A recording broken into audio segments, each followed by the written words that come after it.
Hello YouTube people, Mark Springer here again, and today I want to talk to you about some interesting food for thought that I have. And really what that goes into is I was looking at the nutritional comparison between your typical meal from McDonald's and cheesecake. So the research that I did looking at McDonald's website, where you have a Big Mac, fries, and a Coke, nice well-balanced American meal. It balances and it has an entree, a side, and a drink, but apparently that's what a lot of people have convinced themselves these days.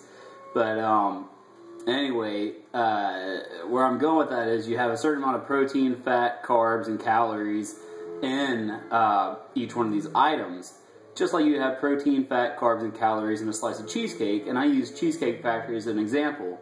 And the crazy thing that I found was that if you were to order just a Big Mac, large fries, large Coke, if you look on McDonald's website, they'll give you all the information for small Coke and small fries, but who really orders that? They just put it up there and make them feel better about themselves and make everybody who actually wants to look at the nutrition feel better about themselves as well. But that doesn't really work because this is reality, and I'll get into the reality and the universe and astronomical things that I find interesting later. But we're talking about cheesecake and hamburgers right now. So anyway, back to where I was going. Large fries, Big Mac, and a large Coke.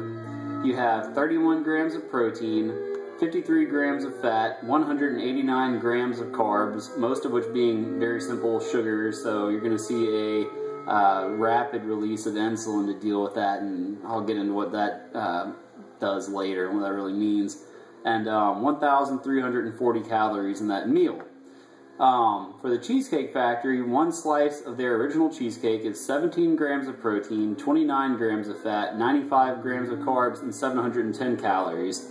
So if you actually look at those numbers, as I have beautifully written out right here, this might come out backwards, but you can pause it and kind of look at that, and then you can actually do the math, which I should have done instead of being lazy. But just eyeballing it, you can tell that the ratios are almost the same.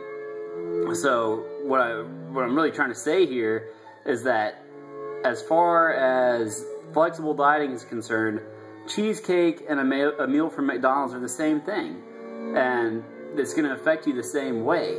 So everybody who's going eating fast food saying, I just had lunch at McDonald's, they might feel okay with it. But would they feel okay eating 2 slices of cheesecake for lunch every day? They're like, no, that's going to make me fat. And there's really just a disconnect in logic because people don't know anything about nutrition. So I'm making this video right now just to kind of throw that out there, and hopefully this will help people out. Share it with your friends who like to eat at McDonald's and tell them they might as well be eating cheesecake every day. And if they don't like how they look, then maybe they should stop.